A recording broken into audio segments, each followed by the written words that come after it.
Anda sedang mendengar Shock Podcast. Shock.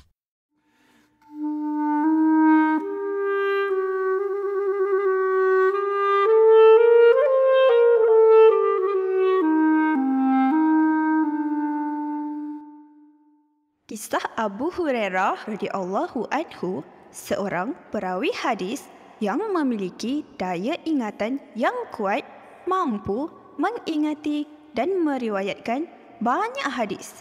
Di samping mendapat gelaran bapa kucing atas sikapnya yang sayang akan kucing. Mari kita susuri perjalanan sahabat Nabi Abu Hurairah ini bersama-sama.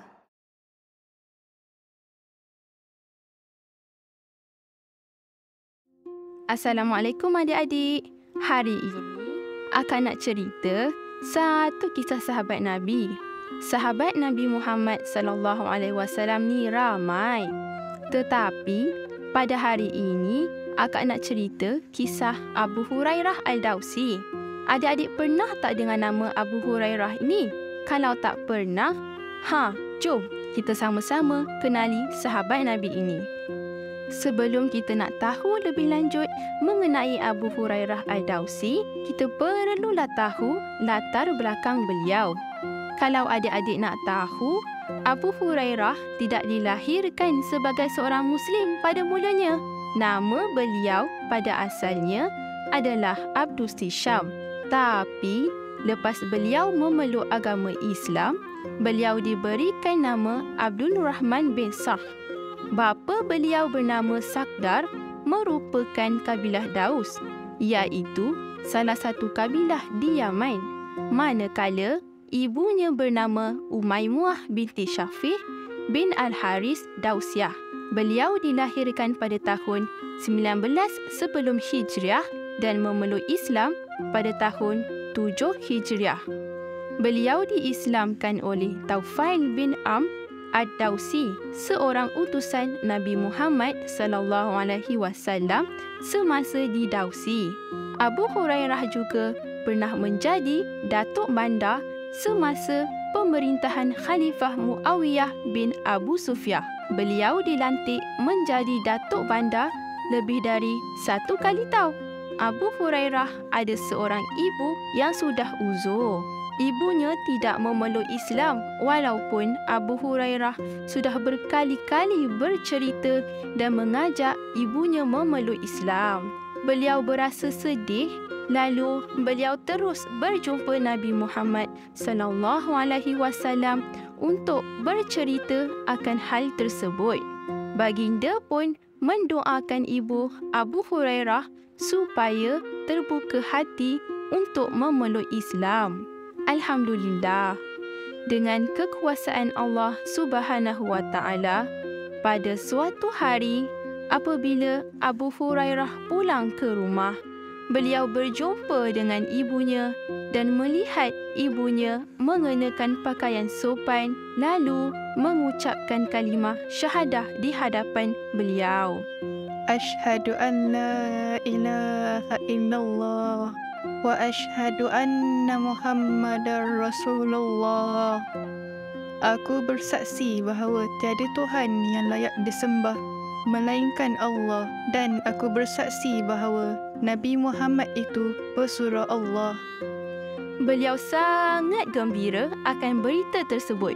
Di sini kita dapat lihat walaupun Abu Hurairah dan ibu beliau berlainan agama pada asalnya, beliau tetap sayang dan menghormati akan ibunya.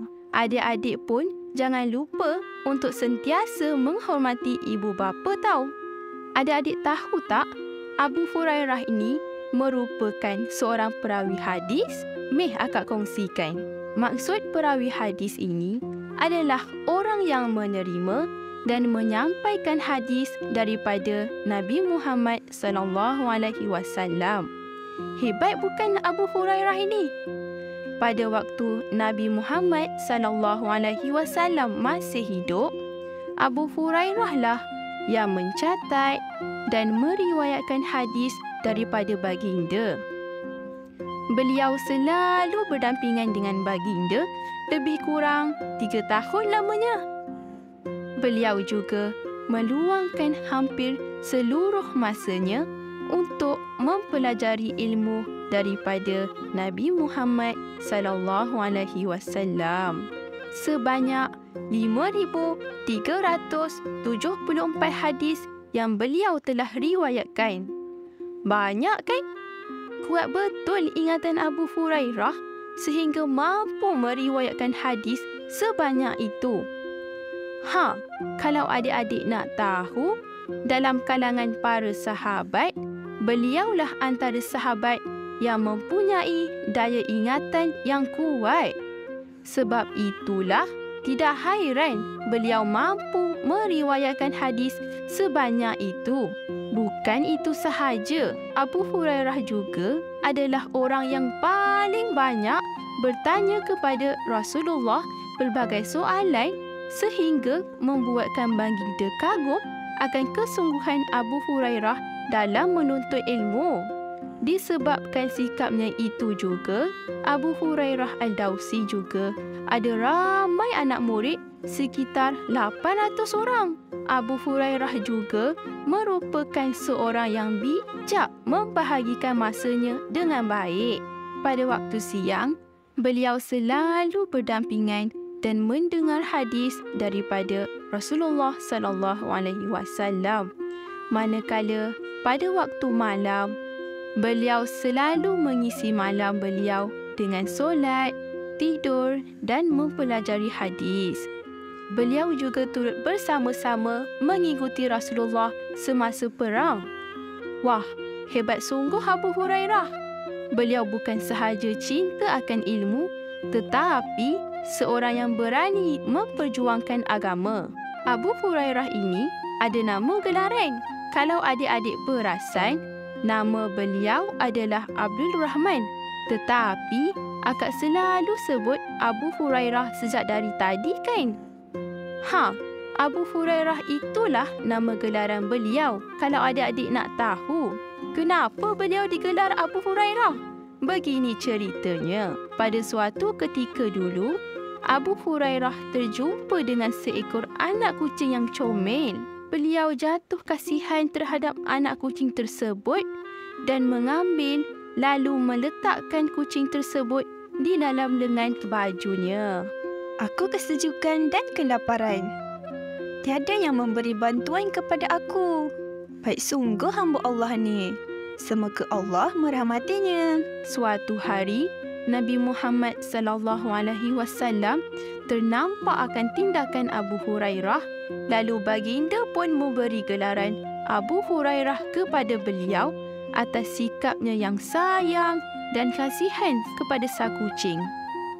Disebabkan tindakan beliau itulah Nabi Muhammad sallallahu alaihi wasallam menggelarnya Abu Hurairah atau bermaksud bapa kepada kucing. Aku pernah menternak binatang ternakan keluargaku dan aku membela seekor kucing kecil. Pada waktu malam, aku meletakkannya di bawah pokok. Manakala pada waktu siang, aku membawanya berjalan bersamaku.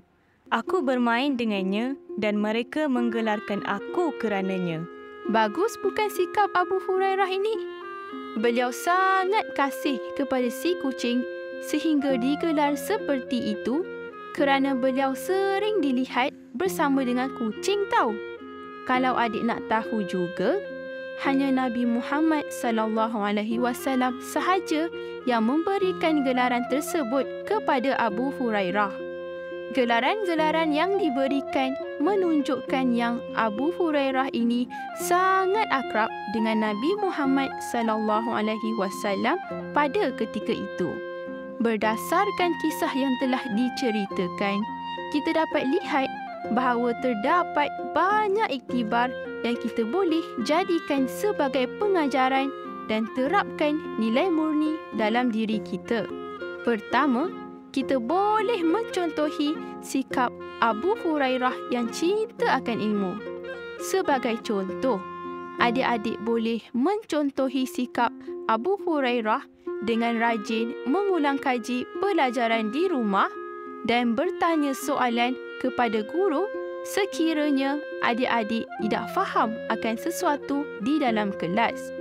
Seterusnya, kita juga hendaklah berbuat baik terhadap sesiapa sahaja, sama ada manusia mahupun haiwan. Tidak salah kita berbuat baik, malah kita dapat banyak ganjaran pahala tau.